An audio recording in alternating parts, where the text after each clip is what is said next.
Hi guys, welcome back to my channel. My name is Sumner, also known as Sum the Bookworm, and today we're going to go over my July wrap-up and my August TBR.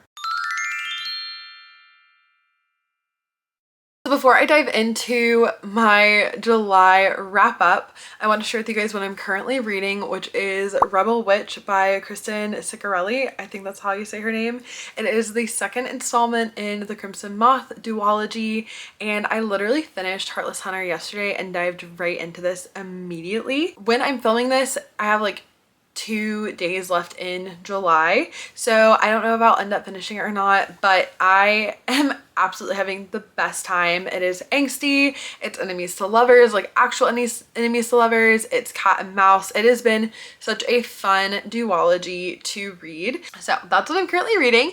Let's go ahead and talk about everything that I read in the month of July. Starting off at the beginning of the month, I read Alchemy of Secrets by Stephanie Garber. I ended up giving this book 2 stars. I did not like it. I think it was like her debut for adult fantasy. She has written some YA books and I've read the Caraval series, but I did not enjoy this at all. It was just weird. So if you've read it, let me know. On Instagram, a couple of other people read it and they were like, I didn't like it either. So, but it was book of the month pick. It was on my physical TBR. That's why I ended up reading it, but I probably will be unhauling that one just because I did not enjoy it. I also finished up the Crescent City books and I read House of Flame and Shadow and I gave that 4 stars. I absolutely loved this trilogy. I'm so excited for the crossover. I just made a video talking about all my thoughts about Crescent City and theories and everything, so you should totally go check that out. I really enjoyed this. It was probably my least favorite book out of all of them, but I still had a really good time and I really did enjoy it. Also ended up reading Heartstopper volumes 1 through 5 because volume 6 just came out and I wanted to get in on the hype and see what it was all about. This was so cutie. I think like rating the series overall, I would probably give it like 4 stars. None of them have necessarily hit like 5 stars for me necessarily, but they were just very easy to get through. Like I could literally sit on my couch and finish one in an hour and a half and move on to the next. Very easy, very quick. Great for hitting your reading goal if that's what you're trying to do. I really appreciate that she is like writing the relationship in stages per the different books. So like the first stage is them meeting and figuring out like, do I like you? Do you like me? And then the second book is them dating and then just like the progression of their relationship. So I am excited to see like what volume 6 has to like what that's going to be like and what happens with that. I'm currently waiting for my library to get a hold of a copy of it, so it's the only reason why I haven't picked it up yet, but I am very excited to continue on. I ended up listening to The Inmate by Frida McFadden. I typically only listen to her books on audio. I'm really weird with like once I listen to an author on audio, I can't really like go to physically reading their books. It's just a really weird thing for me. So I read that one on audio even though I do own the physical copy of it, and I ended up giving it 3 stars. It wasn't my favorite Frida, but it wasn't my least favorite Frida. It like was a good palate cleanser, so that one wasn't terrible. And then I also read In Your Dreams by Sarah Adams. This is the 4th book in the When in Rome series, and this was also my least favorite book in the entire series. I gave it 2.5 stars. All of her other ones I have rated very highly, like no lower I think than like 3.5, and 3.5 is really good for me.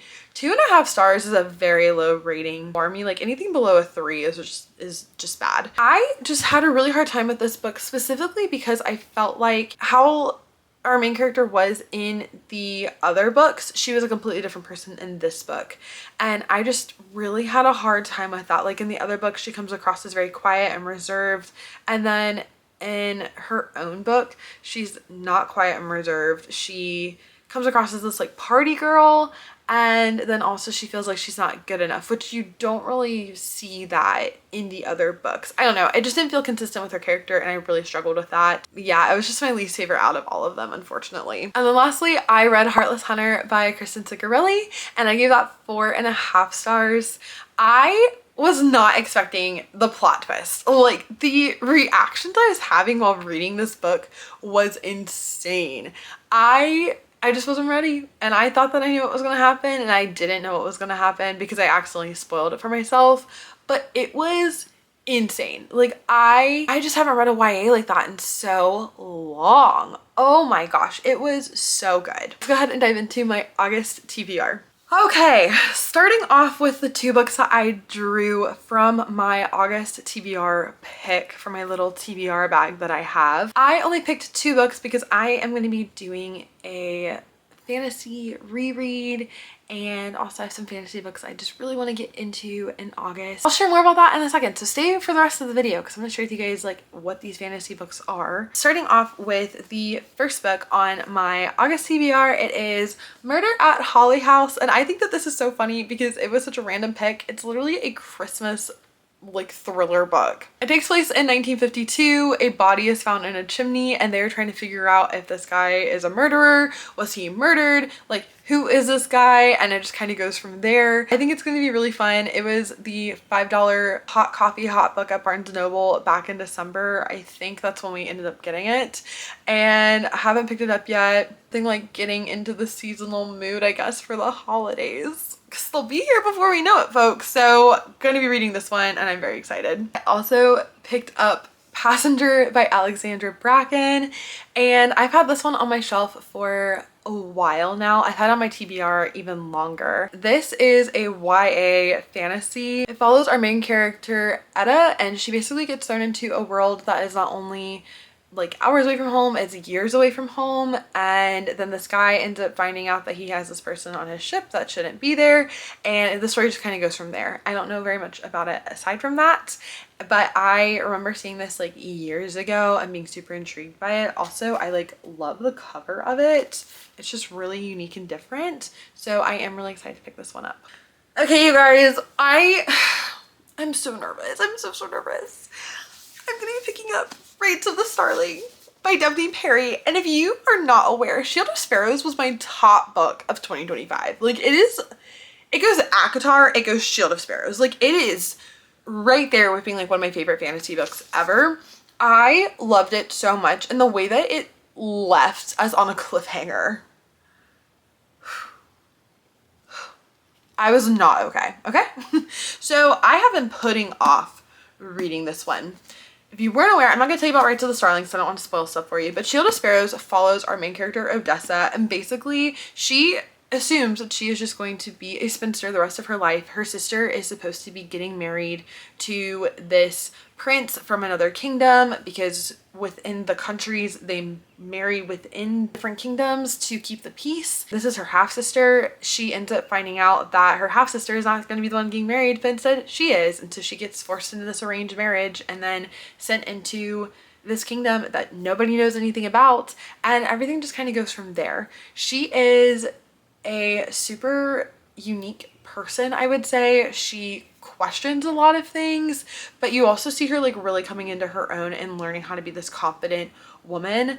I love it so much. There's monsters, there's romance, there's adventure, there's tree houses. It is just so unique, and the way that it ended, I sobbed, I gasped, I was like, like I literally woke my husband up while reading this book because he was so concerned about like my well-being. This came out in March or April, I can't remember when. I've been putting it off and putting it off and putting it off, and my husband was like, I read it, you have to read it. So I'm going to be reading it in August, and I don't think I'm prepared because I worry that I will be fully wrecked, but that's okay.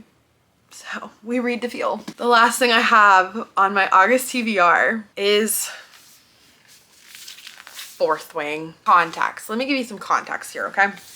I read Fourth Wing 2 years ago, 3 years ago, and I hated it. Like 2 stars level of hate. But I was trying to figure out how I felt about spice at the time. This is a little spicy. And it was also super popular. It had just come out. And I was like, what's all the hype about? Let me see. I bet I won't think it's all that good. You know, I was annoying about it, okay? I listened to it on audio. The audiobook is really bad. Everybody told me that that's what my mistake was listening to it on audio. If I had physically read it, I would have actually enjoyed it. My husband read Fourth Wing a couple months ago and loved it. I mean, he fell in love with it. And then he read Iron Flame, and then he read Onyx Storm, and now he's reading for Threshing Day. And so he was like, Sumner, please, if we buy these books, will you please give them another try? So I said yes, because I love him and I want to like be in on the group. Like I want to like these books, but I think I need to mature first. So we're going to be reading these in August, hopefully. I'll be sharing updates as I read them. So be sure to subscribe to my channel because I will be sharing updates about how I feel about them as we are going along. We have the really pretty editions. They're so pretty, but I just want to be in on the fandom. That's all that I want. Also, he did say that it gets better after Fourth Wing. He said that it's not so romantic-y heavy and it gets more into politics, and I really enjoy politics in the book. That's everything I have for you. If you liked this video, please feel free to give it a big like. Comment down below what you were reading in the month of August, and don't forget to subscribe so you never miss a video on my channel. And I will see you guys later. Bye!